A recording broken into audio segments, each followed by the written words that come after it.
제가 지금부터 하려는 이야기는 좀 예민할 수도 있어요.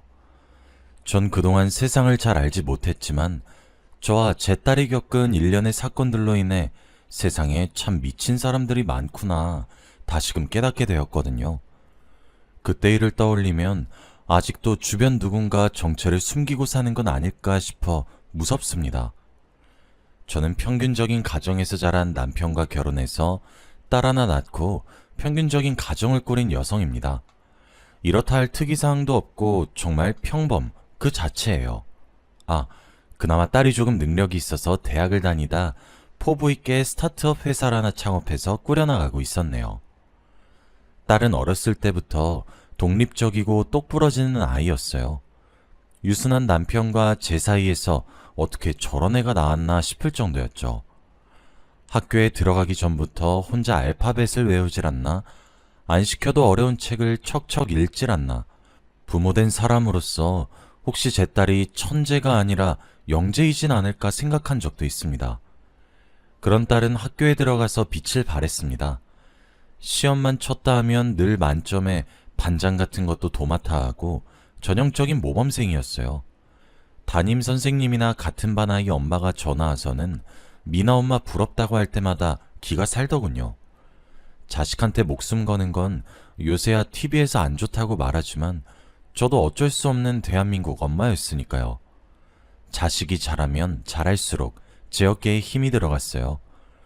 고등학교 졸업하고는 이름만 대면 누구나 아는 명문대도 덜컥 합격해서 저랑 남편을 깜짝 놀래켰습니다.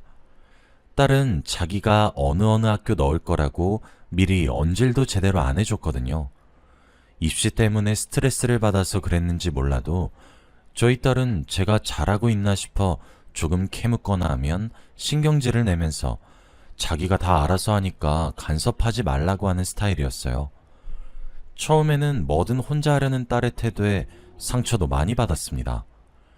집안 사정이 어려운 것도 불우한 것도 아니고 저랑 남편은 언제든 딸에게 도움이 되기 위해 곁에 있을 의향이 있는데 딸은 뭐든 혼자 알아서 하겠다는 주의였어요. 뭐 결론적으로는 딸은 그동안 혼자서도 척척 잘 해내와서 명문대도 입학했지만요. 시간이 지나서는 딸이 워낙 총명하니까 스스로 자기 길 개척해 나가는가 보다 생각하고 냅뒀습니다. 어쩌겠어요. 딸은 야생 늑대 같은 아이인데. 저나 남편처럼 일생을 평범하게 살아온 부모가 어떻게 길들이려고 노력해봤자 불가능하다는 걸 받아들인 거죠. 아까 말했듯 저나 남편은 유순한 성격이라 딸이 신경질을 낸다거나 예민하고 화가 많은 타입이어도 같이 불붙어서 싸우고 다툼을 일으키는 게 아니라 진정하도록 도와주는 편이었어요. 딸도 천성이 약하게 태어난 아이도 아니고 그냥 완벽주의 성향이 너무 강해서 그랬는지 불만이 많은 성격일 뿐이었으니 잠시 시간을 주면 금세 차분해지고 자기 행동도 돌아보고 사과할 줄 아는 아이였습니다. 그래서 가족 사이에 큰 다툼이나 갈등 같은 건 거의 일어난 적이 없어요. 딱 한 번 빼고요.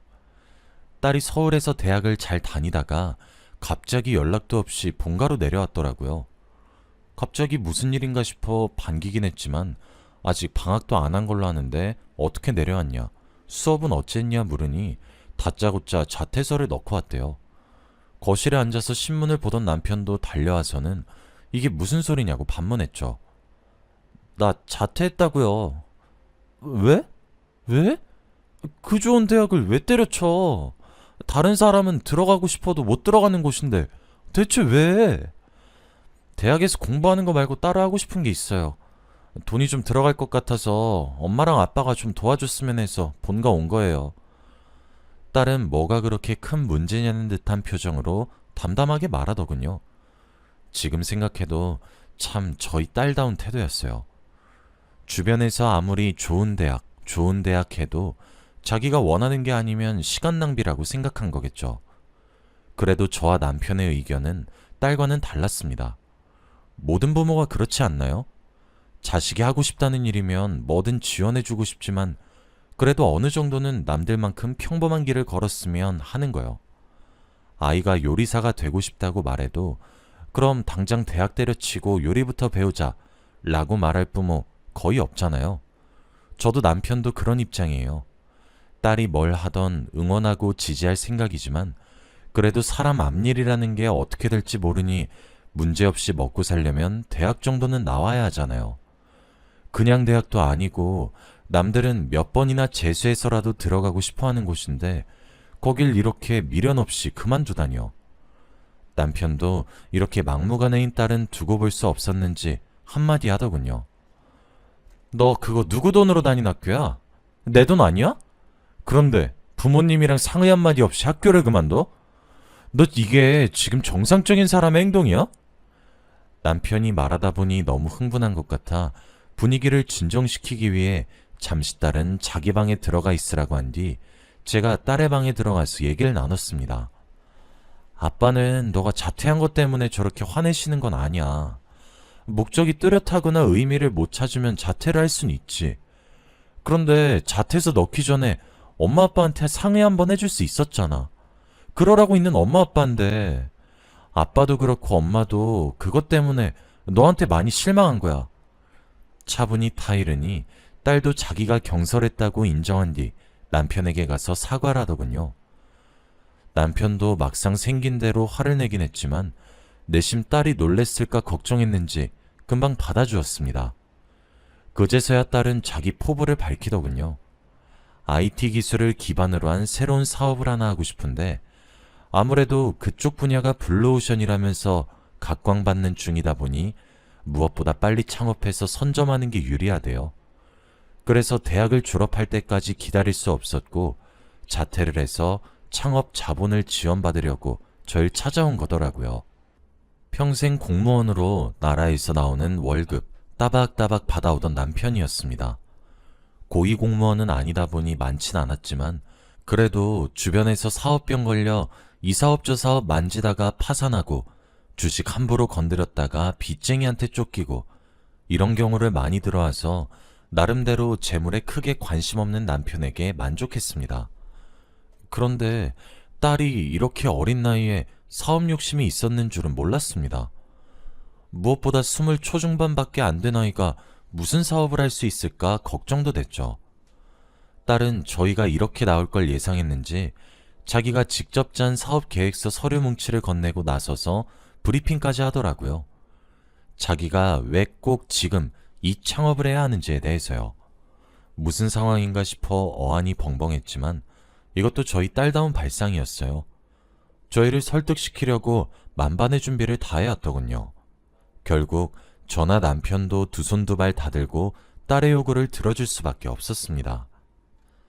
남편이 딸의 사업 계획서를 보고는 나름대로 잠재 가치가 있다고 판단한 건지 절대 안 해줄 것처럼 굴더니 의외로 흔쾌히 허락하더군요. 남편은 자기가 네 사업에 투자한 거니까 나중에 성공하면 꼭 은혜 갚아야 한다고 농담하면서 딸에게 창업 자본을 투자해줬습니다. 결과만 미리 말하자면 딸의 사업은 대성공했습니다. 초반에만 해도 매출이 안 나 이러다 파산하는 거 아닌가 남편과 함께 걱정했는데 어느 순간 우연한 기회로 SNS에서 홍보가 되더니 그때부터 쭉쭉 성장해 지금은 우수한 직원도 거느리는 어엿한 회사가 되었습니다. 당연히 딸로부터 돈도 돌려받았습니다. 자기를 믿고 투자해준 게 고맙다고 초기 투자자 한정이라며 몇 배로 돌려주더군요. 어린 나이에 성공을 거둔 딸이 자랑스럽기만 했습니다. 그러던 어느 날 회사 일로 바쁜 딸이 오랜만에 시간이 난다며 가족끼리 모여 외식하려고 식당에 갔습니다. 딸 덕분에 이런 것도 다 와본다면서 고마워하고 있는데 옆에 가만히 있던 딸 표정이 점점 어두워지더니 아이가 헛구역질을 하면서 화장실로 달려가는 거예요. 아이가 어디 아픈가 걱정되는 마음에 화장실로 뒤따라갔더니 제게 안겨 펑펑 울더군요. 정말 몸이 많이 안 좋은 건가 싶어 왜 그러냐고 어디 아프냐고 물으니까 딸이 충격적인 말을 꺼냈습니다. 엄마, 나 아무래도 임신한 것 같아. 아까 회사에서도 혹시 몰라 테스트 해봤어. 딸의 이야기를 들으니 순간 넋이 나가더군요. 그동안 일이 바빠 젊은데도 남자한텐 별 관심이 없는 줄 알았는데 갑자기 임신이라뇨. 당황해서 아이 아빠는 누구냐고 아이 아빠한테 말은 해봤냐고 물으니 만난 지 얼마 안 된 사람이라고 했고 임신 사실을 말했는데 돌아온 대답은 자기는 모르는 일이니 알아서 하라는 말뿐이었다고 하더군요. 그 후로는 연락이 두절됐다고 했습니다. 이게 무슨 청천벽력인가 싶어 우는 아이를 달래서 집으로 데려왔습니다. 사실을 알게 된 남편도 차마 깊게 상처 입고 임신까지 한 딸을 나무라지 못하더군요. 앞으로 어쩌면 좋나 생각하는데 딸은 아이를 지을 순 없다며 자기가 낳아서 기르겠대요. 자기가 돈이 없는 것도 아니고 사업도 계속하고 있으니 아이 낳고 기르는 건 제가 좀 도와주면 앞으로 일하는데도 문제없다고 부탁드린다고 하더군요. 자식 이기는 부모가 어디 있겠어요. 탐탁지 않았고 이런저런 말도 오고 갔지만 결국 딸아이 말대로 하기로 했습니다. 그런데 비극은 정말 예기치 않게 찾아오더군요. 딸아이가 병원을 가던 중에 교통사고를 당했다는 연락을 받았습니다. 불이 나게 병원으로 달려가니 딸아이가 정신을 잃은 채 병원 침대에 누워있더군요. 지나가는 의사 선생님을 붙잡고 상태를 물어보니 다행히 수술도 잘 됐고 큰 후유증도 없을 거라고 하더군요. 다만 사고가 났을 때 몸이 앞쪽으로 쏠리는 바람에 배에 큰 충격을 받아 딸의 뱃속의 아이는 목숨을 건질 수 없었다고 하더군요. 시간이 지나 유산 소식을 전해들은 딸아이는 눈에 띄게 우울해했습니다.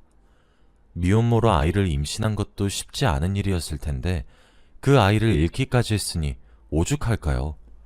밥도 잘 먹으려 하지 않고 매일 창밖만 보면서 멍을 때리질 않나. 걱정되는 마음에 퇴원하면 엄마랑 어디 여행도 가고 맛있는 거 많이 먹으러 다니자 말해봐도 아이는 건성으로 대답만 하고 말았어요. 누가 봐도 극심한 우울증이 온 것 같아 정신과에 데리고 가봐야 하나 걱정하던 찰나 딸아이 병실에 새로 들어온 어떤 아주머니 덕에 딸아이는 서서히 기운을 차려가더군요. 딸아이 입원 수속을 밟을 때 1인실에는 자리가 없다고 해서 2인실로 갔었거든요.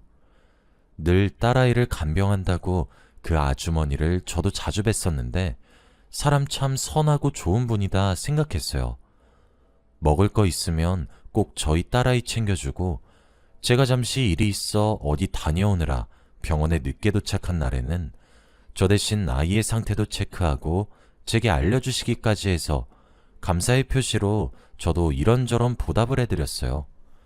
그러면 그 아주머니는 기독교이신지 저보고 마음씨가 너무 곱다며 저는 꼭 구원받아 천국에 갈 거라며 말해주셨죠. 그뿐만이 아니라 종종 밤에 병실에 들어오면 기도를 하는 모습도 심심치 않게 볼 수 있었어요. 시간이 지나면서부터는 어느샌가 저희 딸도 함께 기도를 하는 거 있죠. 물어보니까 궁금하기도 했고 갑자기 떠나간 아이 생각에 우울해질 때마다 아주머니가 얘기도 들어주시고 기도도 함께 해주셨대요. 그러다 보니까 자기도 종교에 흥미가 생겼고 지금처럼 마음이 흔들리는 시기에 의지할 수 있는 종교를 가지는 것도 괜찮을 것 같다고 말하더군요. 듣고 보니 부침성 없는 딸아이가 아주머니에게만큼은 이런저런 얘기를 많이 털어놓으며 속마음을 보여주고 위로를 받았나 봐요. 제게는 잘 그러지 않는 딸이라 조금 서운하긴 했지만 엄마 된 도리로 아이가 행복해진 거면 됐다고 생각했습니다. 실제로 병원에 오래 입원해 있는 사람들은 병원에 있는 동안 괴롭고 힘들어서 심적으로 어딘가 의지하고 싶은 마음에 종교를 많이 가지게 되나 봐요. 시간이 지나 딸이랑 그 아주머니가 비슷한 시기에 태어나고 딸은 주기적으로 그 아주머니가 다니는 교회에도 다니는 것 같았어요. 교회를 다니면서 오히려 사고 전보다 점점 밝아지고 활기차게 변하는 딸의 모습을 보고 아이가 내색은 할 줄 몰랐지만 기댈 곳이 필요하긴 했구나 생각했어요.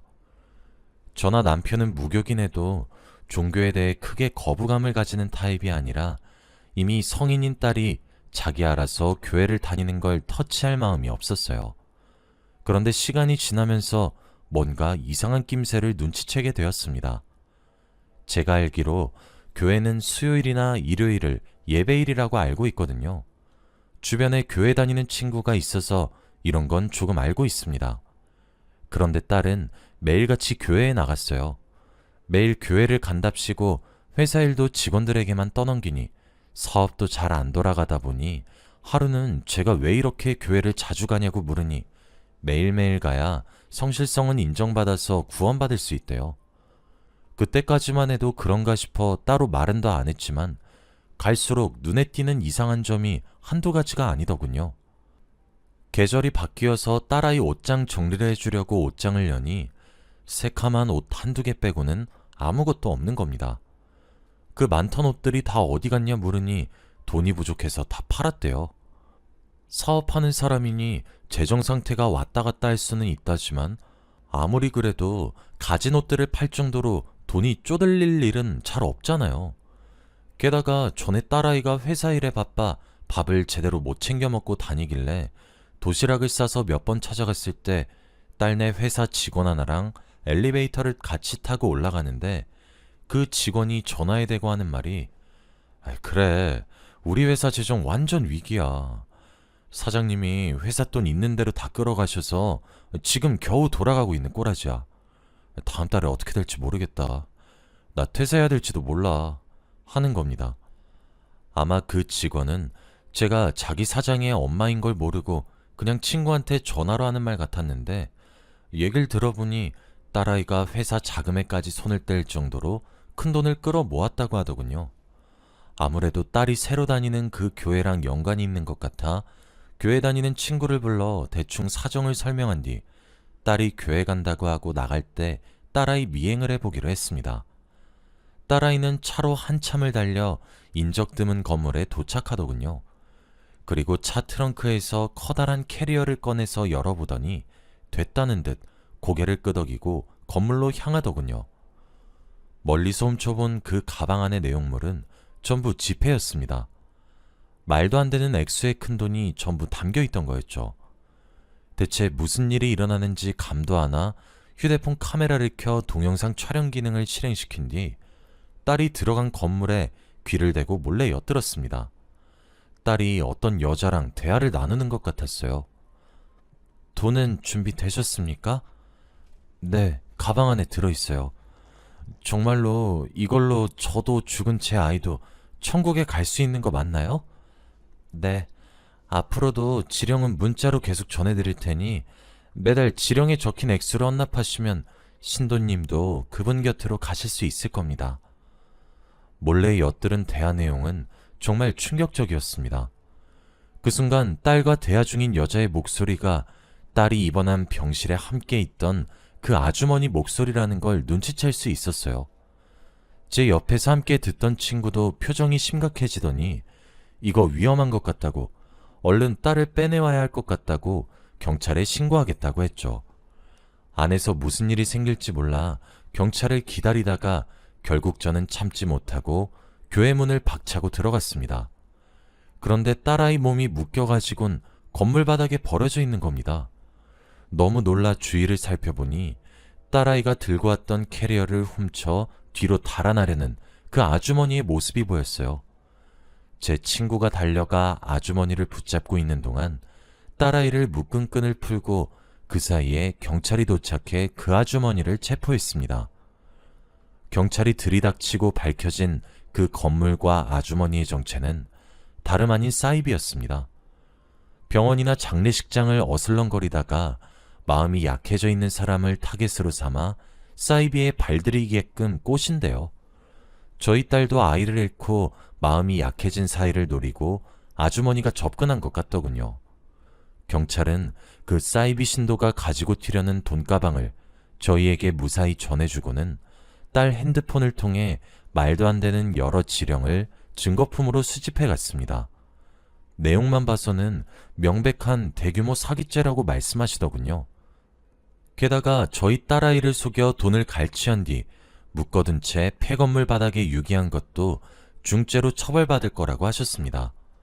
그 후로는 경찰서로 사건이 넘어가 스케일이 큰 사건이다 보니 대대적으로 조사가 이루어지고 있는 것 같아요.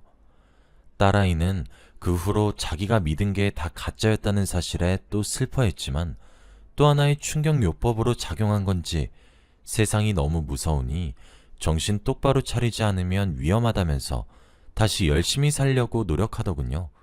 회사 일에도 집중하면서요. 딸아이가 가끔 지치거나 할 때는 정신과에서 상담도 받곤 합니다. 역시 힘들 때는 병원이나 가족에게 의존하는 게 가장 좋은 방법인 것 같아요. 그렇지 않으면 언제 저런 사람이 약한 부분을 파고들어와 사기칠지 모르는 거니까요. 딸아이가 사이비로 빠지게 될 뻔한 거엔 딸아이가 늘 스스로 잘 해내서 너무 안일하게 생각한 저희 부부의 탓도 있는 것 같아 괜스레 미안해졌어요. 지금은 더욱 신경 써서 잘해주고 늘 아이의 심리 상태를 살피곤 합니다. 새삼 이렇게 글로 쓰면서 다시 생각하니 정말 무서운 일을 당했다는 게 실감이 나요. 제가 눈치를 못 챘으면 저희 딸아이는 어떻게 됐을지 정신이 아찔합니다. 어디 속여먹을 게 없어 마음 약해진 사람 상처를 가지고 사기치는지 다시 생각해도 분노가 치밉니다. 꼭 자기가 한 짓에 대해 무섭게 처벌받았으면 좋겠고 여러분은 부디 이런 일을 겪지 않으셨으면 하는 마음에 사연 보내보았습니다. 긴 글 읽어주셔서 감사합니다. 여러분, 살다가 힘들 순 있지만 어떻게 이겨내느냐가 중요한 것 같아요. 희망을 잃지 마시고 꼭 행복에 가까운 인생을 사시길 바랍니다.